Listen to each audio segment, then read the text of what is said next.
তোমার কত মুরত আমার জানা হয়ে গেছে। তুই যখন উত্তেজনা একটা ডিলডো কিনে দিচ্ছি, চরম সুখ পাবে।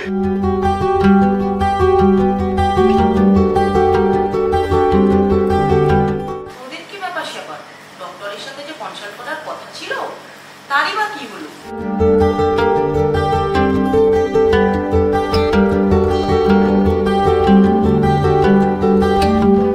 বারবার তুমি আমাকে এইভাবে কষ্ট দেবে? আরে একবারই খেলাটা পুরো করো না। আমার পক্ষে যতটুকু সম্ভব আমি ততটুকু করেছি। এরপর কি হবে না হবে সেটা তো ভগবানের